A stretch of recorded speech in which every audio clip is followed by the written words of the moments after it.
All right, I'm going to go ahead and get started, and then hopefully any of the people coming on a little late just missed my introductions. But once again, I just want to say good morning and happy Thursday. Thank you all for joining us today. I am flying solo today. Normally we have a moderator with our guest speaker. Today I am both moderator and speaker here at Temple SBDC, so please do be patient with me as you put questions in the Q&A in the chat. I will be looking out for them throughout the presentation. But I also have my screen shared. So if I don't get to it immediately, feel free to pop the question in again, because it'll make the notification pop up for me once again and I'll see it. But my name is Sarah Mayu. I am our program manager here at Temple University Small Business Development Center. I'm very happy to be doing another installation in our social media series. So this is actually not talking as much about social media, but as much as third-party platforms that are available to people in the creative space. And there are a ton of platforms that you can sell your products on as a small business, whether you're trying to get your own website or just be on social media or utilize some third-party platforms like Etsy. We're going to be talking about all of that today and giving you the pros and cons of what'll work for you, what maybe doesn't work for you as a business, and hopefully give you some direction on where you might want to start selling. So really quickly, I'm going to give a brief intro to who we are at Temple. You might be new to the SBDC network, and if so, welcome to your first webinar with us. And I do see a couple names on here, some people that have been here before, so we are happy to have you on as well. The Temple University is part of a nationally accredited network of over 1,000 SBDCs across the United States, and there is a minimum of one SBDC in each state. Some states are bigger, so they get more. So we are happy to be one of 16 that are in Pennsylvania, and this is part of our digital transformation initiative. So some of you might be joining us by Pittsburgh, by Scranton, wherever you are. We are more than happy to have you online with us today. And the Temple University primarily covers the Philadelphia region, as well as Eastern Montgomery and Lower Bucks County. Besides offering webinars such as the one today, we offer a variety of other clinics and workshops, and we do share resources publicly on our website that are of interest to small businesses. And our biggest bread and butter is that we have one-on-one consulting. So about 80% of our staff focus entirely on consulting you, the small business owner, and it's completely no cost. So you can decide if you want to meet with us once, twice, every month for the next 5 years. It doesn't matter. We're here to help you in any way that we can, and we do encourage you to take advantage. And I'd be remiss if I just didn't give a quick shout out to our funders. So we are funded by the Small Business Administration, as is every SBDC in the United States. And then we are funded in Pennsylvania by the Department of Community and Economic Development, and then of course hosted here at Temple University in Philadelphia. So who am I and why am I here speaking with you today? My name is Sarah Mayu, and like I said before, digital program manager. I have been with Temple since about December, but I'm not new to the SBDC network. I worked in the Delaware SBDC lead office for a few years, and I have really enjoyed working in economic development and helping small businesses and entrepreneurs. I do have wealth management and reporting experience. Prior to that, I worked with a couple different accounting and wealth management agencies. But of course, the reason I'm talking to you today about digital transformation is because I have experience in that as well. And I'm actually a solopreneur, as some of you might be. I do instructional design and nonprofit marketing for a variety of nonprofits and universities throughout the East Coast. I'm also export certified and ideation commercialization certified for any of you that might be delving into international business or technological commercialization. I'm not sure that that's the audience of this call, but if that's something you're of interest in, you can always reach out to me. So with that said, what is our agenda going to look like for today? We're going to talk a little bit about what you as a creative entrepreneur needs out of e-commerce, especially in this digitalized world. I know a lot of people in the creative space were maybe taking full advantage of flea markets and Main Street craft shows and things like that pre-pandemic, and I see a slow move back to having those offerings available, which is great. But one thing that the pandemic has shown us is that you need to be able to diversify, get yourself online in order for people to find you, even when they can't walk up to your booth or walk up to your retail store if you have one in person. So we're going to talk a little bit about why e-commerce is necessary, even in the creative space. And we're going to look at the third-party platform options that I mentioned earlier. What options are there even out there for you? Which ones do you want to be on? Multiple, none of them, whatever it might be. When you should decide if making your own website is the right choice for you. Key considerations when choosing what platform, and then some other considerations you might have when it comes to e-commerce. I'm going to leave some time at the end for Q&A. If there's anything that you all had a specific interest in, we can talk a little bit more about. The presentation should run about 55-ish minutes, and then we might close out early, or we'll spend some time with Q&A. One thing I've seen with the social media series is the reason we put so much time for Q&A at the end is there's a lot going on in the space, and we want to be able to assist you with that. So let's jump right in. Why e-commerce? Why should you as a creative entrepreneur want to utilize e-commerce? So some of you on the call might be just at the beginning. You're like, I know how to paint and I love painting and I want to figure out how to sell them. Some of you might already be very seasoned in your ceramics or your design or whatever it is that you're doing in this space that you're selling. You might have been doing it for some time, but just not sure how to get it online. Or maybe you're just not utilizing e-commerce as effectively as you could. So let's just get right from the bare bones. Why would you want to utilize e-commerce? And that might sound like a really self-explanatory question, but there's some benefits here that you might not have even realized. The first and foremost is that it's very easy to set up. I think a lot of small businesses get overwhelmed. They think that e-commerce, starting a website, I don't know where to start. I don't know what to do. You're talking about domains and hosting and what is all that stuff, Sarah? Regardless of that, setting up a website, if that's the way you want to go, is actually very easy. And as a creative entrepreneur, you might not even need your own website. There are a ton of third-party platforms where you can list your business, and those are even easier. So when you think about it, it's easier than trying to set up a brick and mortar store, which is very expensive, or trying to find the next Main Street marketplace.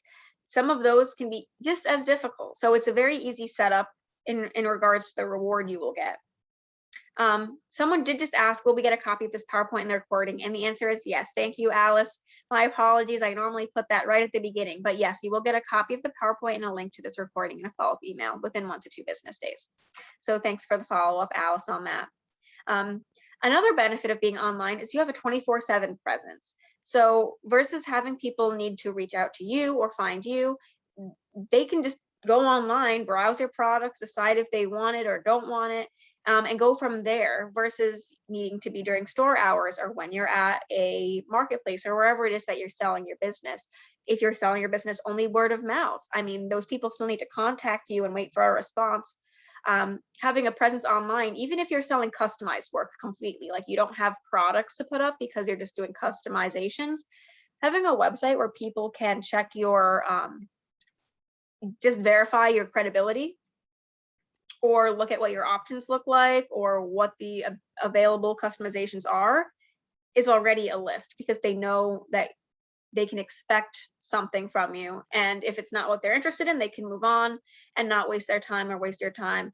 And if they are interested, then they've already taken that first step. So there's a huge win to being available constantly without having to maintain it constantly.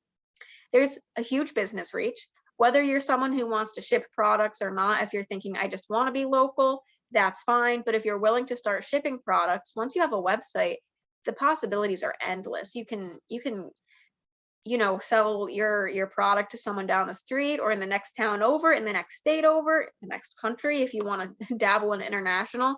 But there is a huge reach there, because now anyone can Google you and find you. And you can operate your business from anywhere in that same thread. So there's a ton there in terms of just selling online. But let's take a look at you too, right? So a lot of those benefits were kind of for the client, and you, but what else is there for you? Why should you as a small business care? The setup cost and the cost of running it is so much cheaper.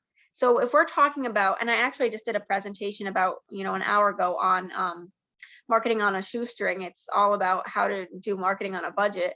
And one of the biggest things that I tell people is, when you're online, you want to be thinking as a small business, how do I spend less money to make more money? And being online is significantly going to reduce your costs versus having to lease a space, So when you think about it, even some of these third-party platforms are going to be really, really useful. Scalability, if you're someone who's thinking, I could totally, make 10 ceramic mugs a week instead of the 3 that I'm doing right now and sell them, this gives you an opportunity to really scale in terms of breadth. This is something that many people don't think about, and I wish more small businesses considered, was the measurable aspects. So as a small business owner, you might be thinking, I want to get marketing, I want to get e-commerce, I want to sell products. That's all great. That's what we're all here for. But you want to be able to measure what's happening behind the scenes. This is really key, right? You want to know, are you getting repeat customers? How many people are clicking on your store and then not buying anything, or clicking on a product and then not buying it? Or, because that'll help you decide, should I be putting different images up? Should I be making a different description? Should I be updating the price? It starts helping you figure out, the answers to some of these questions that'll help you really define how to make your business stronger. And when you have a website or a third-party platform or whatever it is you're utilizing, they have those metrics built in where you can analyze what's going on with your products, which is such a win in terms of the scalability portion that we just mentioned, right? In terms of figuring out how to make your business even better. It is actually less time intensive, as I mentioned, versus having each person reach out to you individually asking for a price or asking for pictures or whatever it is. You can have some boilerplate options or items that are just listed on your website or on a third party that can help you. And believe it or not, it does have higher margins and better cash flow for you. So think about this not just from a creative perspective, because you are creative, but you're also an entrepreneur, and you got to think about some of that small business stuff as well if you're in this space. That cash flow and margins is going to be really key. So now let's take a look at the customer expectations. If someone is trying to buy a product from you, what do they want? What is a customer expecting? And this might sound kind of obvious, but I love this 5-point system over here, because these are the questions you should be asking yourself as you get ready to sell online. If you're using a third-party platform, the good news is they have a lot of this built in already. If you're considering your own website, you want to make sure for sure this is what's happening. Customers want you to know who they are. They want to come to your website or come to your page on a third party and say, this business gets me. They know who I am. They make me feel important. Are you making them feel important by contacting them back quickly, offering the customization options they want, being efficient with their shipping? Those are the things that make a customer feel important and come back and do repeat buys. Do they feel like you have the expertise they're looking for? Are you, like I said earlier, the credibility? Do they look at you and think that you're a credible painter or fashion designer or graphic designer or whatever it is you're making? Do they believe that you have that expertise? You need to be able to showcase that for them. They want speed and convenience, which being online does essentially. And is it easy for them to find what they're looking for? That is the key, right? This is why you're even on this call, is you want to make it so easy for your customers to find you. If they're looking for your product, how easy it is it? If it takes them more than 30 seconds, a minute to find what they want, a lot of people just drop off. They will not look any further because it's so much easier to just go on Amazon and find it. So you really want that ease of use. Can they find your product? And as we delve into each of the third-party platforms, we'll talk about the pros and cons, but just keep this in the back of your mind. This is what you should be thinking about as you decide where to sell your product, is, are you meeting the customer expectations? And over here on the right, I just have some quick statistics for you. 80% of shoppers begin their product search on digital channels. That is up from 71% in 2020. So even in the pandemic at 71%, we're going into a hypothetically post-pandemic world. I don't want to be too optimistic world, and people are still online. About 70% of people, and I know that statistic isn't on the PowerPoint, about 70% of people are shopping on their mobile, they're searching and shopping on their mobile phone. They're not even using a laptop anymore. So they're gonna look you up, they're gonna wanna see a website or where you're located, they're gonna wanna see if you have social media or how credible you are. And you need to make it super easy for them to find you. When they're doing a product search, can they find you or your product or whatever it is? Especially being on an Amazon or an eBay or something like that. So we'll talk about each of those in a second. But the point is, why e-commerce? This is why. It's statistically proven. So now the part you've all been probably waiting for, you're like, yeah, Sarah, I knew I needed to get on e-commerce. I'm hoping that at least provided some value, like I said, in terms of thinking, okay, yep, that was actually a lot of really great things for me. And now I understand what a customer is expecting. So when you look at these third-party options, make sure you're giving that customer the experience they want and they deserve. So where can you sell your designs? Whether you're selling a handmade product like a painting or ceramics or wood burning or whatever it is, or something graphic design, like you're selling designs to a clothing retailer, or maybe you're making clothes, or you're selling graphic designs to people for them to utilize for their own business. There are a ton of platforms for you. Some of them we're going to talk about today, like Etsy and Pinterest and Zazzle and all these other cool ones. I think the only one on here that I'm not going to talk too much about is Bonanza, because it's not as popular, but you can take a look at that. And then Shopify is an example of a website you can use, and we'll talk about that when we get to the website portion. So first and foremost, Etsy, right? You've probably all heard of Etsy. If you have not heard of Etsy, please let me know in the chat. I would just be curious to see who hasn't utilized it or searched it or heard the name at least. But Etsy has really proven itself to be one of the most popular third-party platforms to sell creative items on. It's very specific in what you can sell, so you can't go on there and sell something that you did not make or that wasn't vintage. So for example, if you're a crafter, artist, collector, you can sell anything that's handmade, or it can be vintage, so at least 20 years old. So we're talking about something antique-ish, not something that you just bought from Walmart 5 days ago and are trying to resell. That's not what Etsy's about at all. And they do have standards where they do review the items that you're selling. And it has millions of users. So Etsy is by far the largest platform where people are going and searching for creative items. People go on there to search for stickers, to search for wedding bouquets, to search for handmade or customized t-shirts, for little ceramic jars, literally anything. I mean, even myself personally, I can imagine the range of things I've bought off Etsy. I bought like a handmade scarf. I bought a wood burning sign for like my front door. I mean, literally anything. People are looking. And the good thing about Etsy is people are willing to pay a premium price because they know your product is legitimate and a crafted supply. So it's not like an eBay where people are looking for a deal, or Amazon where your product is coming up right next to something from China 20 times cheaper. Etsy is specifically for small solopreneurs or small businesses like you trying to shell out and share your creativity with everyone.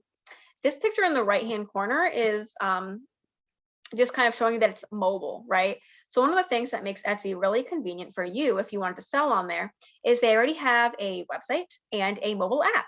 So people can find your product on there, and it's just like an Amazon or a Google where someone will go to Etsy.com and they might search handmade scarves. And if you sell scarves, your product listings should come up. Just like with a website, just like with any other platform, you do want to utilize appropriate descriptions and search engine optimization. So SEO is a hot topic word right now, or I'm sorry, phrase right now. And what am I basically saying here is, even on Etsy or any of these other third-party platforms, you want to think about how you're describing your product so it shows up in the top of the listings. So if someone types in handmade scarf, and you sell those, you probably want your product to say handmade scarves, and then the description might say multiple colors. It might say the type of yarn that you use. It might talk about dimensions or length or texture or whatever, because some people might type in purple scarf. Some people might type in, I'm sorry, I don't know all the different types of yarn, but maybe they're looking for that fancy soft type of yarn, and they might type that specific type of yarn in. So you want your description to have those keywords to find people. But either way, Etsy is a very useful platform for you. The value is great. It lets you list your first items for about 20 cents per listing fee, and those listings stay up for 4 months. So it's relatively cheap. It's not free, but it is very simple to get yourself on Etsy. And you can utilize advertising if you are interested. They do have that capability. They have a lot of tools to help you promote your business. So one of the things that makes Etsy very useful is that it has an entire built-in small business help section where they will walk you through how to do everything that you might want to do in Etsy. They have tons of support. They have a seller handbook, and it's very, very user friendly. And like I said, I don't want to spend too much time on Etsy versus the others because they're all equally useful, but Etsy really is leading the pack. If you're trying to find customers that want handmade creations or vintage goods, they're going to go to Etsy. What's also very convenient is Etsy has just recently, as of 2021, been able to integrate into Instagram. So I'm sure some of you have seen that in January, Instagram launched the Instacart. So now people can go on Instagram and actually search for products and then just buy them right off of Instagram.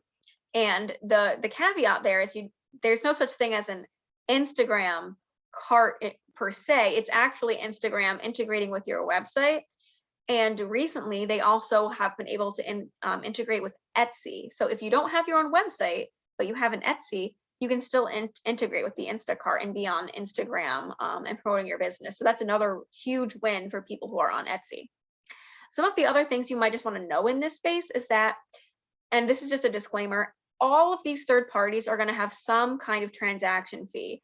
That's because they're doing a service to you by giving you a platform where they know there's customers and where they know there's traction. So for them to have this site and have you be on it, you have to pay a small listing fee. 20 cents is really not that bad for Etsy. But then also there's that second component, right? Which is you want people to be able to pay. And for the convenience of having people find your product and then also pay for the product within the same app, most of the time comes with some kind of fee. And for those of you that have sold your store, your products in a brick and mortar, or even at maybe some of those marketplace places, you've probably noticed the same thing. If you're taking Square or any of those credit card applications and letting people swipe credit cards with you for your business, even Square and credit cards themselves have transaction fees. So this is just another aspect of that you'd be dealing with. Etsy does do a 5% transaction fee when you sell an item and a 3% commission because, like I said, they let you be on their website. And 25 cents is the payment processing fee. This isn't terrible. What you should do when you put your product on Etsy is bump the price to match that amount that you will lose. I wouldn't go outlandish with upping prices, but at least make sure that you're still hitting your profit margin and making it worthwhile for you. So when you list something on Etsy, you do need to keep in mind that the 8% is going to come off. And what can you do to the price to help ease that for you? You can also pay for offsite ads. That's about 15% of the, so if an item is bought, then they take 15% of the sale from you. But you can have the option to have ads within Etsy as well as offsite. So Etsy will promote your product to people who are searching in a Google search or wherever it is on Facebook, So you do have that option as well. Not all of the third-party platforms have ad options. So Etsy is very convenient in that way. And of course, I will be providing you all with additional information if you want to do deeper dives into any of these platforms. I do have a link down here at the bottom to Etsy's Beginner's Guide to Selling that you will all receive in the copy of this email. I'm sorry, in a copy of this PowerPoint when you get it in an email. I will also say some of you, I see some repeat people on the call, might have been to some of our Etsy webinars. So we actually do a 3-part Etsy webinar series. We ran that in February and again in June, and I'm hoping to run it again in October, where we have a guest speaker who literally is an Etsy expert, has her own Etsy store, but also is a board member for Etsy HQ. And she speaks and shows you step by step in 3 different webinars, how to get on Etsy, how to make sure your products are optimized in terms of making the photography good and the descriptions good, and then how to utilize analysis and figure out how well you're doing on Etsy. So that's a very useful 3-part series. And I do encourage you to take a look at our website. Like I said, that should be coming up on the calendar in October. But that's what I'm going to say about Etsy for now, and we'll keep moving on. But I definitely do encourage you in the creative space, especially if you're making anything handmade or customized. Etsy is a great platform because it's just simply one of the most popular. Another one is Amazon Handmade. So this is very new, actually. Amazon has just started this in the last couple of years, and it's similar to having an Amazon account, but it's really only meant for artisans, aka people who are doing items that are handmade. So those of you in the graphic design space are selling just e-files, this might not apply as much as some of the other platforms. But if you're someone who's making that ceramics or making clothing or making paintings or whatever it is, Amazon Handmade is another great place to be because it's up and coming and it's already in over 80 countries. If you're on Amazon as a regular seller, so someone who sells, I don't know, dish soap or stuffed animals or whatever it is, some other product that's not handmade, you can be an Amazon seller, but there is a $40 a month seller fee to be on Amazon, as an FYI, if you didn't know that. If you're an Amazon handmade artisan seller, that fee is waived. So if you're handmade and you're in this creative space, you can be on Amazon Handmade and you do not have to pay that monthly seller fee that other people do. So that actually makes this a really cheap and great option for you. They also don't have any hidden fees. Joining Handmade, creating your shop, listing your products is all always free with Amazon Handmade. And when you make a sale, they just deduct a 15% referral fee. So they're upfront about that, though. You know the exact amount each time. It's not like Etsy where it's 5% plus 3% plus 25 cents, and it's a little bit more confusing. Like this one, they're very upfront with you. Your customized profile gets its own URL, makes it very easy for customers to shop. What I will say is when you have Etsy or some of these other third-party platforms, people can go to your shop on that site. It doesn't necessarily come with its own customized URL per se. That might be something you'd have to pay extra for, or update and edit yourself, versus with Amazon Handmade, as you go in and create the account, you can have an amazon.com/your business name as an artisan profile. So it's easy for people to find. So how do you become an Amazon Handmade seller? I put the steps over here on the side. I also have the link to the Amazon program on the bottom. So if this is something of interest to you, you can take a look after the call.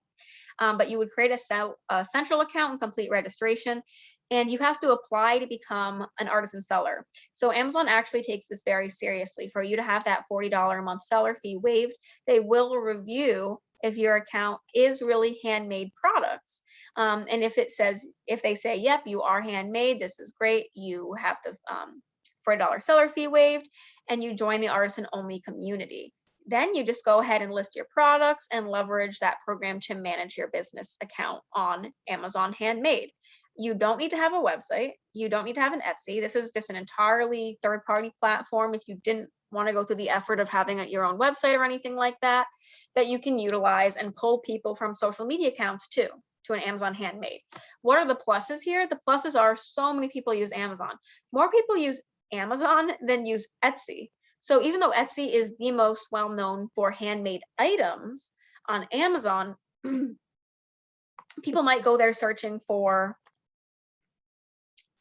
I'm going to take the clothing example. They might be going on there searching for a t-shirt for themselves, but then your listing could also come up as a handmade shirt or a handmade item that they didn't know they wanted handmade, but they saw it and thought it was very, very cool and wanted it anyway and chose your item over something made from China or Uruguay or whatever. So you have the option to show up alongside other items if people weren't necessarily thinking handmade originally. And if they were thinking handmade, there is an option for people to look for only Amazon handmade items. So it can function like an Etsy, but also just be what people are searching for on Amazon, which is a great win for you. So I'm not advocating Amazon over Etsy or Etsy over Amazon. They both have pros, they both have cons, but they're both just different options for you to utilize and find traction. These two definitely have the largest audiences out of all of the third-party platforms. What's another big one? eBay. A lot of entrepreneurs don't necessarily think of eBay. I know eBay used to be way more popular about 10 years ago. I know I was buying stuff on eBay all the time, especially DVDs. People don't even buy DVDs anymore. They go with Blu-ray. But eBay is also really still useful for people, not just from a discount perspective, but people are going on there and selling brand new items. Even like Walmart and some larger corporations are making sure that they're double listing products on their website and on eBay. And you can also sell your creative items on eBay. One thing I will say is their fee schedule is a little bit different. It's kind of similar to Etsy. So depending on what category your product is in, they will have different fees for selling your product. So for example, if you're selling, I think most of this does not apply to many people. Oh, I'm sorry. This is most people. I'm sorry. I got myself mixed up. Most categories. So if you're selling clothes or, like I said, anything handmade like ceramics, pottery, et cetera, the first 200 listings are free per month. So especially if you're only going to be selling 10, 20 items, it's free. And then after that, it's 35 cents per listing. So some people go really hardcore with eBay. If you're thinking, I don't even have 200 products to list per month, then it's free upfront to put things on, versus remember, Etsy had a 20-cent listing fee. Once again, 20 cents isn't a huge amount. And then you have a final value fee at eBay. What does that mean? That means they're going to take 10% of the sale of that item. If you're a book or a DVD, they take 12%. If you're anything else, and the heavy equipment doesn't apply to you, but if you're a printing or graphic arts person, this will apply to you. They do have a $20 fee. Why is the fee so different? It's because graphic design and commercial printing isn't a one-time item, right? They're not going to buy your design and then it's no longer available. Your design continues to be available and people can keep buying it. So they make you pay larger upfront to keep that listing up there.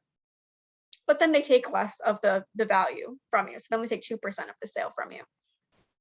I didn't say this earlier, but graphic design and anything like that, definitely on Etsy. People will go on there all the time to buy designs for things on Etsy. Amazon Handmade is not for e-files.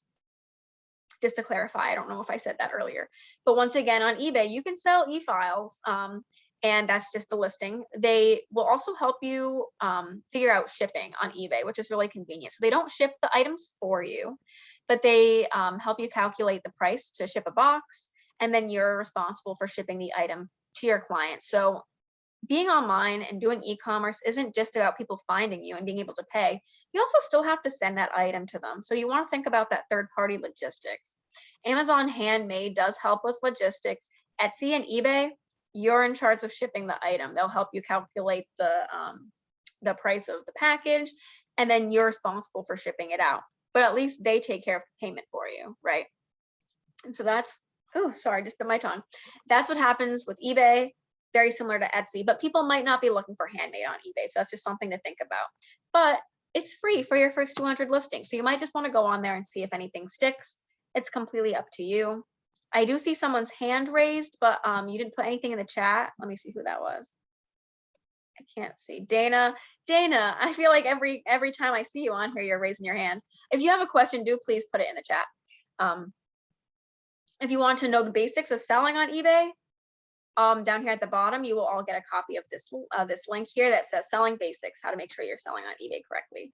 So this is just another option for all of you. All right, now, if you're in the design space, you're gonna love these two. And if you haven't heard of them already, I highly recommend taking a look at them. Redbubble and Zazzle. I'm curious if anyone on here has used either of these. If you have, please let me know. They're really, really useful.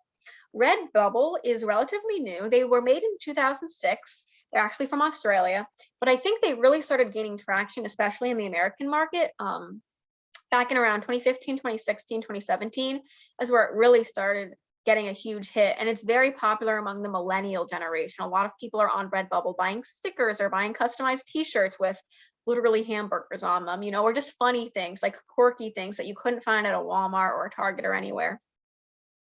Basically, what happens with Redbubble is there's over 700,000 artists and designers that list their products on here, but it's not an Etsy, Amazon, or eBay where you have your own profile.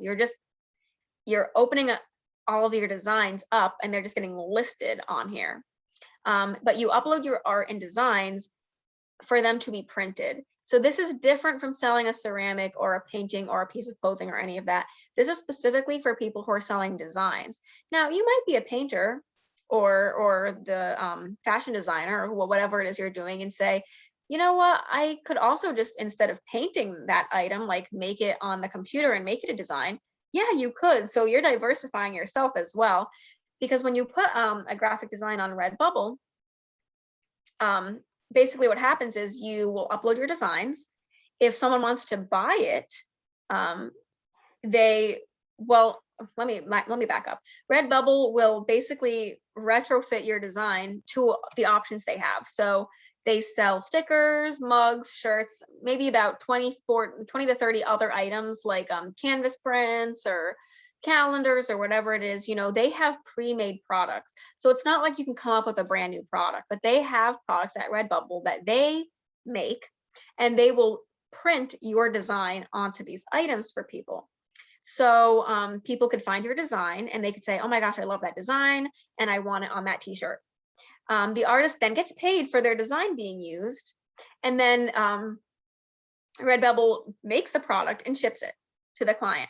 So what's really great here is that you don't even have to worry about shipping the product, because you're an e-file, right? You're just the e-file and you're getting paid for that. And then Redbubble takes care of shipping the product and actually getting that to the client. So this is very cool for anyone in that space. Zazzle is very similar. It has a little bit of a different feel, and it's a little bit more complicated. What I will say is Redbubble, the artist margins are literally different for every item, because if someone retrofits your design to a sticker versus a t-shirt, you're gonna get a different commission back, et cetera, et cetera. But you can always look on redbubble.com/account/pricing and kind of get a feel for what the commission is, but it's never more than like 10%. And then there's another program called Zazzle. Zazzle is also very cool. Maureen says, any copyright concerns on the designs, you have to be the designer who made it. So if you're on Redbubble or Zazzle, as the designer, it has to be something you made personally, and you have to be okay with people wearing it. So for example, I'm not sure how, it's a good question, because I'm not sure how much Redbubble and Zazzle would get into play if, for example, someone saw your design on a sticker and loved it so much that they bought it off of Redbubble and then started copying it themselves. If that's the kind of copyright issue you're running into, I don't think Redbubble gets involved. They're kind of a third party. But if you saw that someone was starting to copy your designs off of Redbubble or off of Zazzle, that might be something you have to handle yourself in terms of copyright claims and filing and suing and all of that with a lawyer. Redbubble and Zazzle and even Etsy. We had someone ask this when we ran the Etsy sessions back in June. Someone said, hey, if I'm selling something on Etsy and someone copyrights me and starts doing my product, does Etsy help me out? And no, Etsy does not get involved. They say, we didn't let them sell it on our site because, it's yours, but they don't get involved in the copyright action at all. So that's a good point. If you're someone who's worried about copyright with any of your items, please do take a look at that, because these third-party platforms do not want to get involved. What I will say is it's very hard for someone to just take your design though, because it's not like they just show the design solo on the website as an image that someone could download. It's only ever shown on a mug or on the t-shirt or on the sticker. It's never just shown as a solo, thing that someone could crop or snip or download. So it's harder for people to just take the design solo. But if that's a concern for you, you do want to look into what the options are if someone's starting to steal your graphic designs. I don't think that's a huge concern. A lot of the people on here are literally just consumers trying to buy a $5 sticker of a cute hamburger or something. So that's all I have to say on that for now. Is third-party platforms, they don't want to be part of that. Like, they won't let a copyright person also sell the same thing as you on their site, but they don't get involved in the legal issues. So that was a really great question.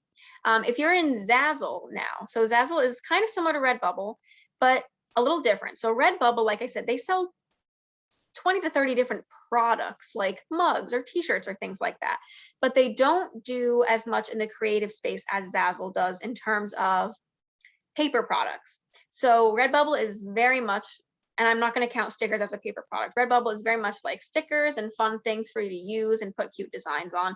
Zazzle actually has tons of paper products. So you can have posters, people do wedding invites, birthday cards, like all of that kind of stuff is on Zazzle, as well as things like pillows, blankets, canvases. So Zazzle is a lot more in the same realm as like Imagine Shutterfly.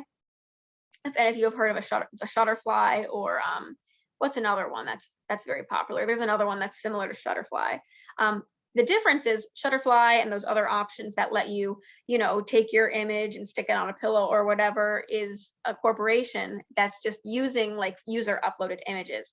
Zazzle has people called designers and makers who can make these products, make these designs, and then they retrofit it onto a product for you. So if you're a graphic designer or someone who has an e-file that you want to share, or an e-file of your picture, you can be on Zazzle as something called a designer. And you can go to Zazzle.com and take a look at the options here. But essentially, you'd upload your artwork, and then Zazzle produces and ships all the orders, just like Redbubble, right? Because you're just the e-file. So you earn a commission, and Zazzle takes care of the fulfillment. There's no setup, there's no selling fee. So that's really convenient for you. It's the same thing as Redbubble's artist margins. So unlike the Amazon didn't have any fees for setting up. But unlike the eBay and the Etsy where you have a listing fee, there's no listing fee on Redbubble and Zazzle. It's just the margin that they get, that present commission, right? So how do you earn money? They set a royalty rate depending on the percentage of sale. And the default is 5%, but you can see they have a gradient that you can change as you work through your time on Zazzle. So Zazzle Designer is similar to Redbubble, where you upload your design. It allows clients or consumers to see it on different products. And if they purchase it, you get a commission based on your artwork. You can also join Zazzle as a maker, which is a step up from designer, which is like Redbubble. As a maker, you can create an online store that features made to order items. So taking us away from those graphic design only people, let's say you were making pillows or clothes or whatever it is, you can upload to an online store within Zazzle, made to order and customizable products. You can add your products and get a cut. Designers can then decide if they want to add their artwork to your products and get a cut. So this is where Zazzle gets kind of confusing, right? You can either just have things that are made to order that you're making, or you can have things that are made to order, like let's say you make pillows, but then you can partner with a Zazzle designer who has the artwork and have people like have the option to retrofit designer artwork onto the pillow you make. So there's a lot you can do there. Probably too much if for one presentation, but please do take a look if that's something you're interested in. Zazzle has all of the different options. They really let you stick it together and do whatever you want. Excuse me. What I will say is if you start partnering with Zazzle and letting designers retrofit onto your product, the designer does still get their royalty rate, right? They do that, and Zazzle still gets their commission. The biggest thing here is you want to watch out for the Zazzle fee when you're a maker on Zazzle. The price of the product is up to you, but Zazzle takes 30% commission on all products. So if you're a maker, this is a huge margin that they're taking from you. So you just need to be aware, and you might want to up the price of your product a little bit if this is the option you're going in. They provide packing slips and shipping labels for you, and that fee for the shipping is also something that you would be responsible for paying. So Zazzle Maker, once again, it's kind of similar to eBay and Etsy, right? Where they'll help you with the shipping, but you have to physically put the product, because you made it, into a box and send it off. But they'll even give you the shipping label and everything, but you do have to watch out for the fees. So I know Zazzle is not one of the most popular. Some of you might have never heard of it. If it's something you're interested in, you can always reach out to me. I'm happy to talk about it more. Or Google Zazzle Designer and Zazzle Maker and figure all that out, because there's really a lot going on there. Another fun one, this one's easier. So now that we just talked about Zazzle, which is probably the most complicated of all of the third-party platforms, but worth talking about because tons of people go on Zazzle. I even bought my wedding invites off of Zazzle from a Zazzle designer. So tons of people are utilizing that space. It's just from a creator perspective, a little harder, but as a consumer, very convenient, right? Because you have all those customized options. But anyway, that was the most complicated. Facebook Marketplace is another great option if you're thinking, wow, making an online platform, Zazzle sound way too complicated. I'm even leery about Amazon, Etsy. You're like, I'm not really sure which of those makes sense for me. You might want to start off with something really easy like Facebook Marketplace. This is by far not something that I would call a permanent place to put your products. But if you're just trying to get your name out there and try to gain traction, especially only in a local area, use Facebook Marketplace because people are going on there all the time and they're not necessarily only looking for deals, they're looking for other things as well. This on the left tells you exactly how to set up something in Facebook Marketplace if you've never done it before. The screenshot from the right is showing you on Facebook mobile. So you can definitely do it on Facebook on your desktop if you want, but Facebook mobile is just easier. You can literally go to your Facebook app. They have that shopping building like right at the top next to your profile. You click it, you'll create a new listing. You can take photos right there with your phone, snap the photos of the product you're trying to sell and upload it. And same thing with all the others. I'm going to say SEO again, just as a reminder, no matter where you're putting your product, make sure you have a good, clear description. And any word that you think someone might search for it with, make sure you put that in the description somewhere. So for example, if I was going to sell wedding decor on Facebook Marketplace, I would probably want to call it wedding decor, but in the description, also put wedding decorations, wedding signs, wedding mirrors, whatever it is that's in there, anything that someone could be looking for, you want it there because that'll help pull it up when someone searches. But Facebook Marketplace is pretty easy. Once your product is up there, it shows in the local area. Facebook Marketplace recently implemented a shipping option as well, where you can decide if you're willing to ship items to people. You are solely responsible for shipping. Facebook Marketplace does not help you decide the price of the shipping or print out a shipping label or anything like that, but you can have the option to sell something local only, which means they'd have to pick it up from you, or ship it. So you also have shipping in Facebook Marketplace now. And listing something in Facebook is completely free. And you can have people pay you via Venmo, cash, whatever is easier for you without necessarily incurring those third-party transaction fees that you have when you're on a third-party platform that's using a credit card. So there's a lot that's simple on Facebook Marketplace if you're trying to just start out. Very useful. And there are plenty of people that sell handmade items on Facebook Marketplace. So a lot of people come in and talk to me and they want to know about Pinterest. Not as many people want to know about Wanello, but a lot of people are interested in Pinterest, especially in the social media series. Everyone says, when are you going to talk about Pinterest? When are you going to talk about Pinterest? And I'm actually planning on doing a full Pinterest session at some point in the coming months. But for now, I'm just going to do a little brief brief blurb about Pinterest. And I don't want everyone to get crazy excited about it. As you might be, because especially in the handmade space, everyone goes, oh my gosh, well, Pinterest is amazing because you can go on there and find anything and create your own board.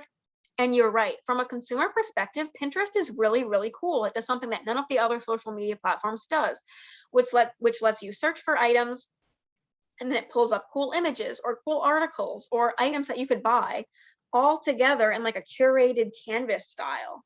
And you can make different lists and it starts recommending things to you. So for people that are looking for ideas or trying to plan like wish lists or things like that, Pinterest is great from a consumer perspective. And having your items on Pinterest is probably really useful because people could find you when they're looking for inspiration and then want to buy your product. So definitely worthwhile if you're selling something handmade, especially since 89% of people pinning in the United States are using it specifically to plan purchases in the future. So if you're selling something, Pinterest is probably worthwhile at some point. What I will say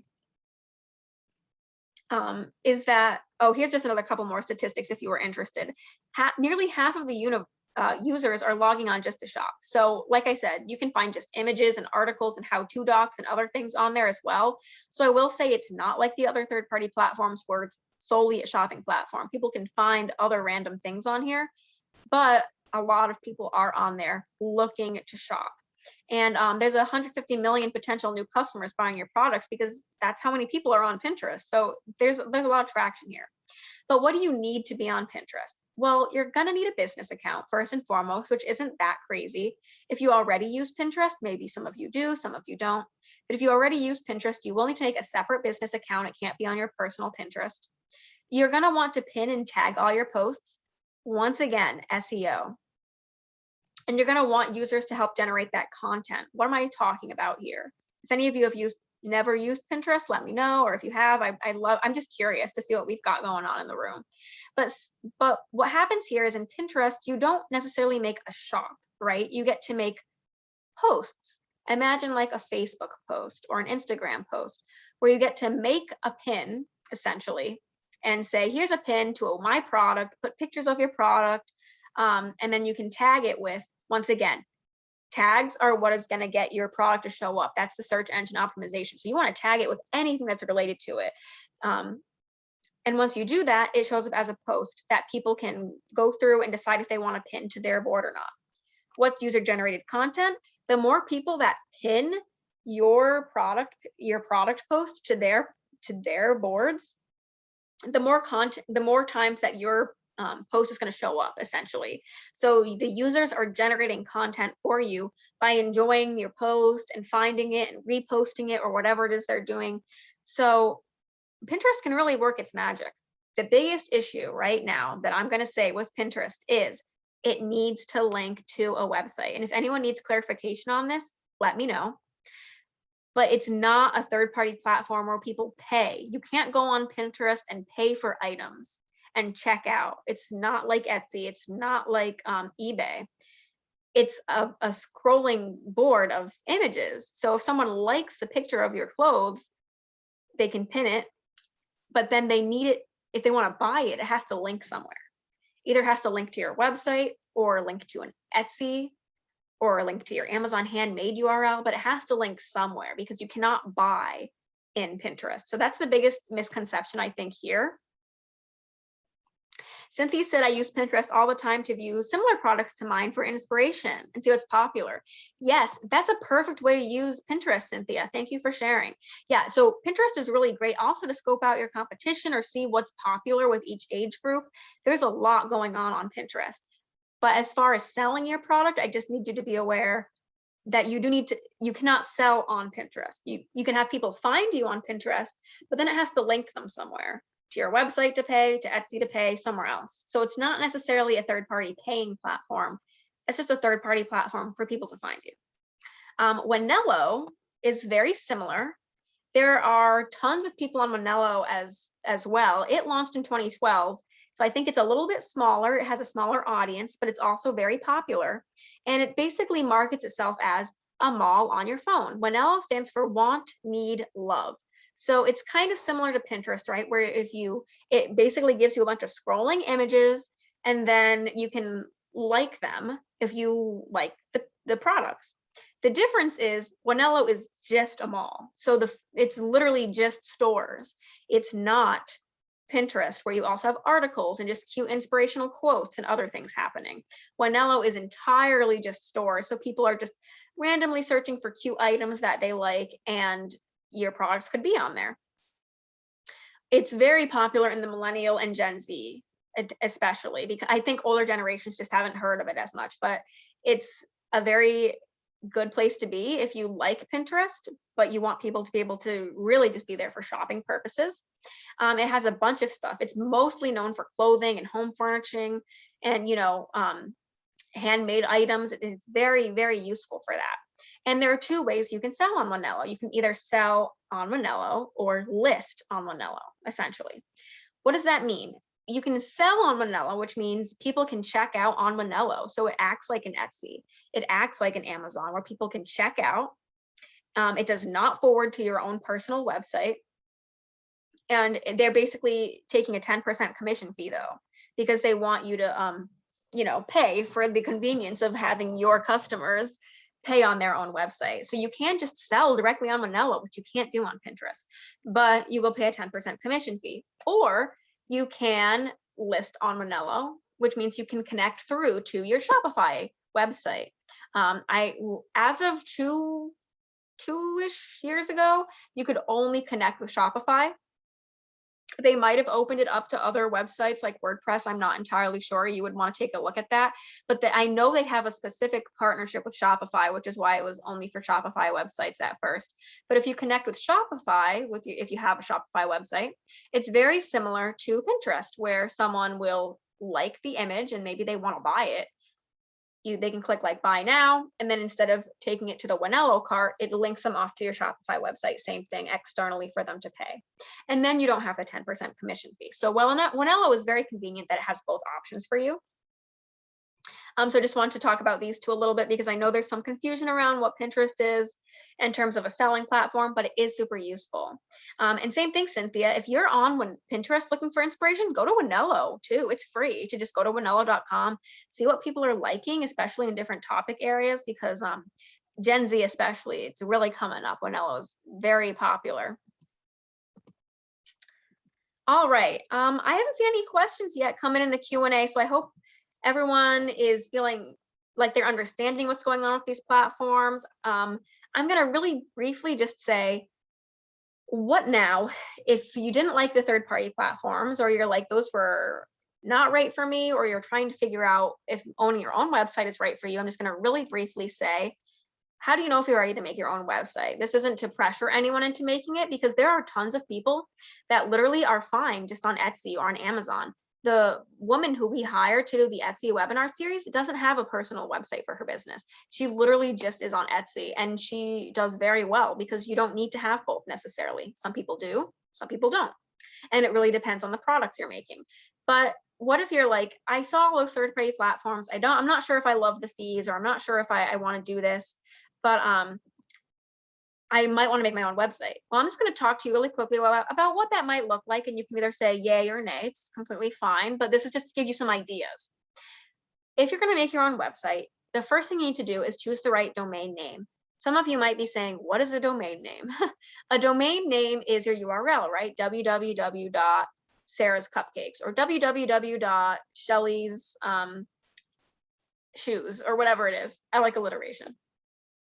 But whatever it is, you need to make sure that it is short, memorable, and clear, because you want people to be able to spell it and be able to type it into their URL quickly and easily. You can include keywords, which might help with SEO. So for example, if you sell cupcakes, having a URL called Sarah's Cupcakes might be really convenient, because when people Google cupcakes near me, your shop might come up because it has the word cupcakes in the domain name. Even better, you could have one like phillycupcakes.com. That's really great. I mean, if someone Googles cupcakes in Philly, phillycupcakes.com is for sure going to pop up. So think about that when you're thinking of your domain, is how do I get people to come to me? You want to make it really clear, really obvious, and easy to spell. If you're thinking of doing an online store, you're going to want to figure out what is best for you. So there are a ton of options. Like we talked about, you can do something really easy like Facebook Marketplace. You could go to Amazon. You might want to make your own website like Squarespace or Shopify. There's a reason I've mentioned those two here.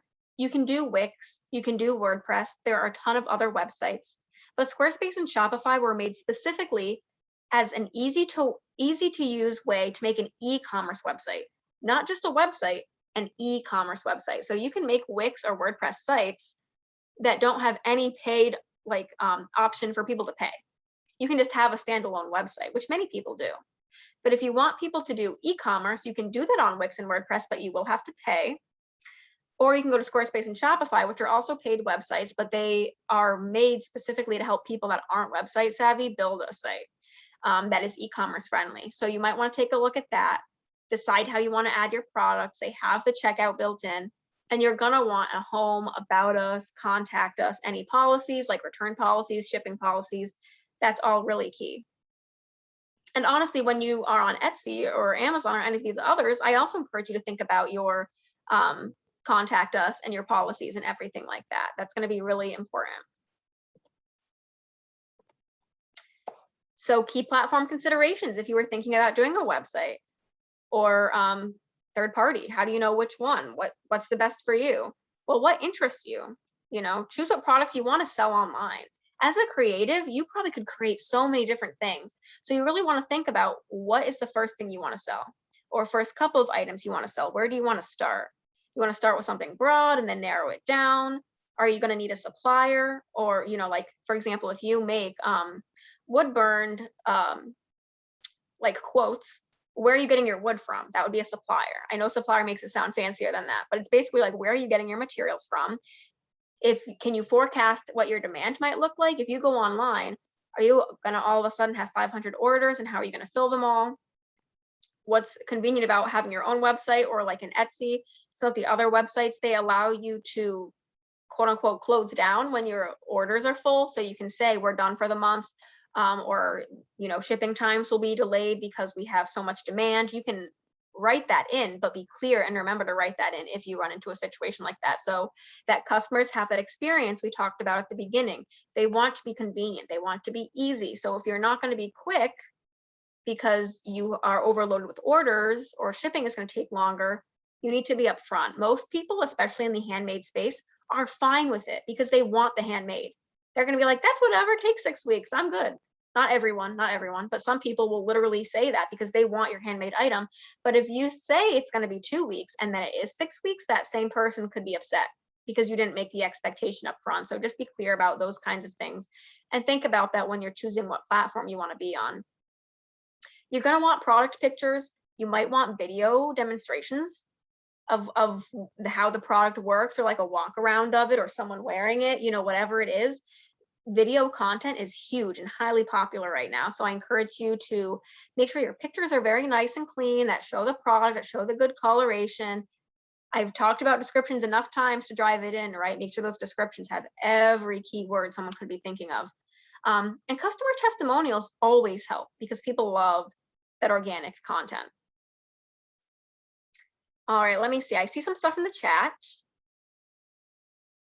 Someone said, how do we handle when we want to use a third party that ships from China? Yeah, that's a great question, Carol. If you're making the product yourself, but you want a third party to ship for you and they're in China, this would not involve the third party platforms at all. So the good news there is you can choose any of these third party platforms. That's something that you'll have to think about internally, is how are you communicating with this third party? Because, for example, the Etsy and the eBay and even the Facebook Marketplace of the world, and if you had your own website, you are still responsible for shipping from your own website. What's going to happen is the order's going to come in. You might not even print out your own printing label if you're not going to ship it yourself. If you're using a third party shipper, which many people do, you have to have a way to send that order to them.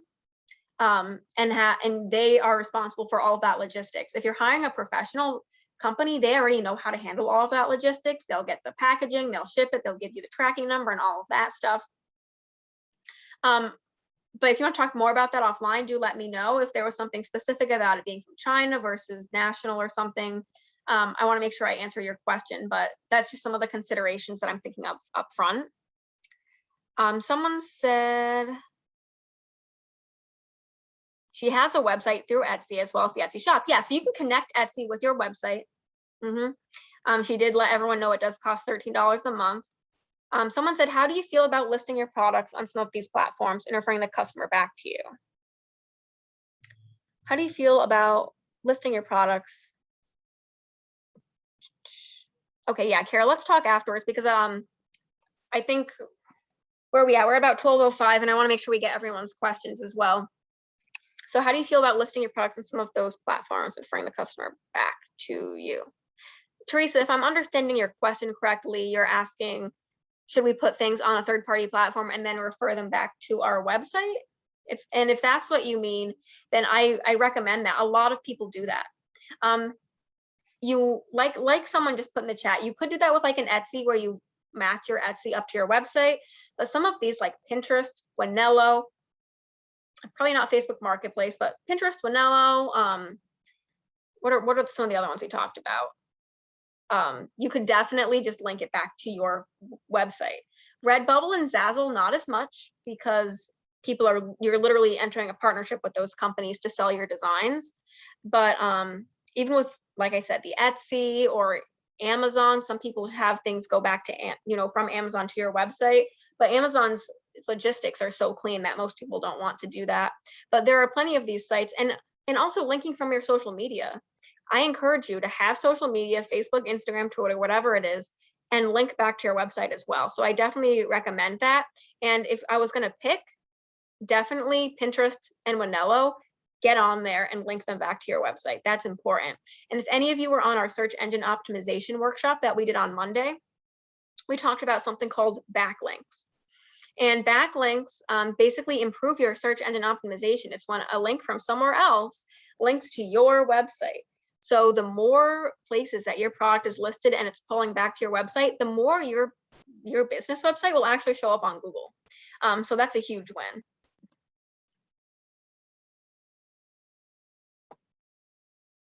Yeah, Teresa, I'm not sure about eBay.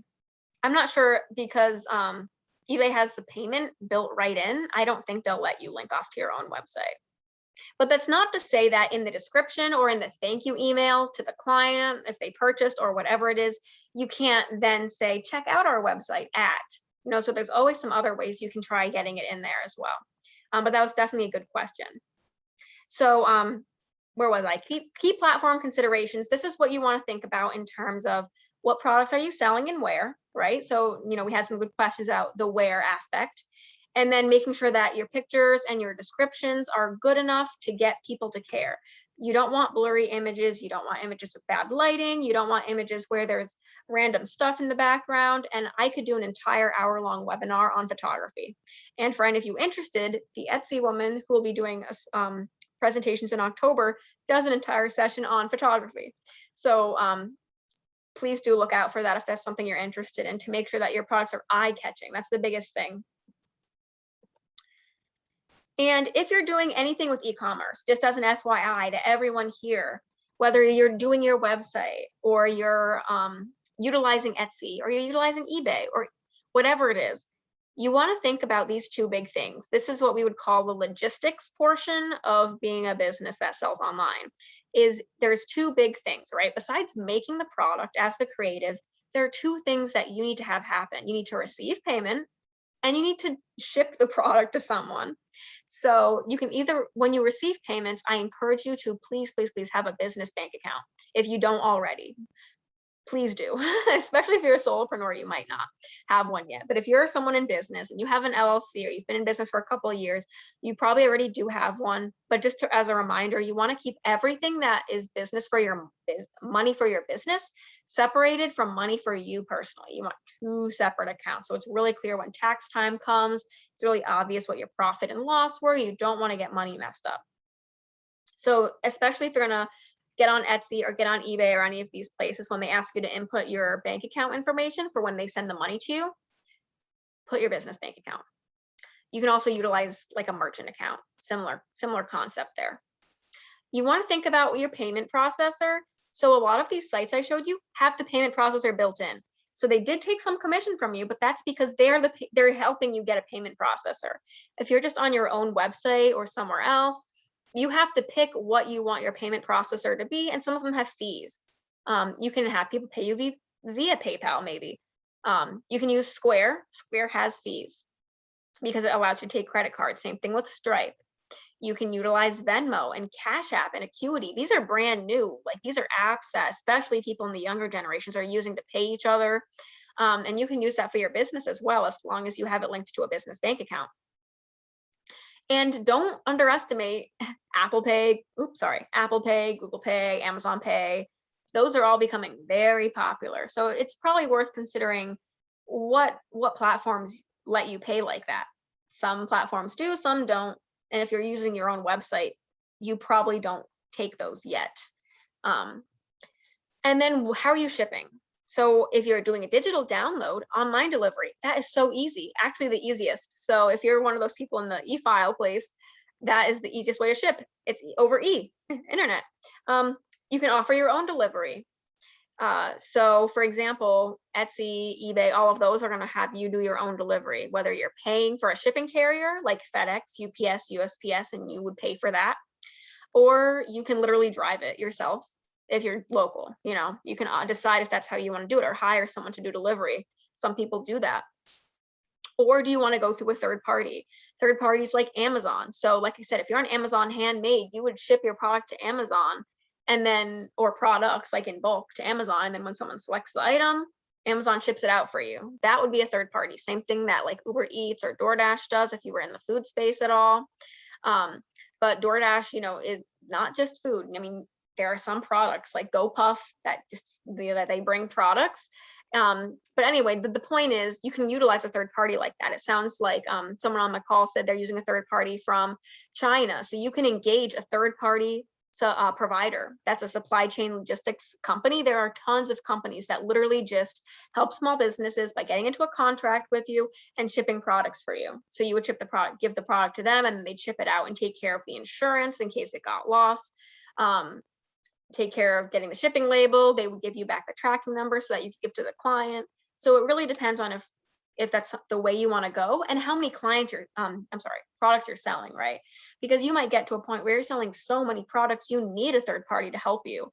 But if you're only selling 5 to 10 products a month, for example, you might just ship them all out yourself via USPS. So those are some things to consider in the shipping area. So that was it for my presentation about the different platforms. I just want to really quickly mention that, you know, we are a digital transformation center of excellence here at Temple. So all of my trainings are committed to helping you all get better at being online and utilizing these digital tools to help your business. So if you ever have any questions, concerns, comments, please do let us know. And feel free to contact us, sbdc@temple.edu, if you want the one-on-one consulting or want to figure out more about getting a website or figuring out which third-party platform is best for you. That's what we're here for. And I'm just going to stop my screen share really quick because I want to put a link to our survey in the chat. So those of you that have been on our sessions before know that these are completely free. We are more than happy to provide these free of service to all of you. And the only thing we ask is you just let us know how the session was. We are required by our funders to show how the sessions went and if there was something you liked or didn't like or would like to see in the future. Please let us know how we did using this link. It's just a 4-question survey, should take you less than 30 seconds. I would really appreciate that. And we do have time here. It's only 12:13 and this is until 12:30. I saw 3 or 4 people pop off at 12. I know hour and a half is a long session, but I'm happy the rest of you have stayed on. I really appreciate that and I hope you got value out of this. So if you have questions, please put them in the Q&A. I'll be around. If you don't, please take your time to fill out that survey and enjoy the rest of your Thursday. So for now, I'm going to just see what else was in the chat here. I just want to make sure I didn't lose anything. All right, someone said use Lightbox to capture pictures for your products. Yep. So yeah, you can purchase light boxes and that will help you, especially if you have smaller products. They do have light boxes in different sizes to just kind of give it the right lighting element, and those are relatively cheap. So thank you for that tip. Let me see here. Cynthia also put in the chat a photo editing tool. So for any of you that have interested in making your photos better for when you go and post them online, please take a look at that tool. Another thing I recommend to people is if you're trying to make graphic designs at all, take a look at Canva. They do free graphic design on there. And it looks like auto retouch. Thank you, Cynthia, to help you edit your photos would be great. Great, I'm glad you all found value in this. That was it. That was all the questions in the Q&A. So I'm more than happy to stay on for another couple of minutes. If anyone has a question, please do put it in the Q&A. Otherwise, you are free to enjoy the rest of your Thursday.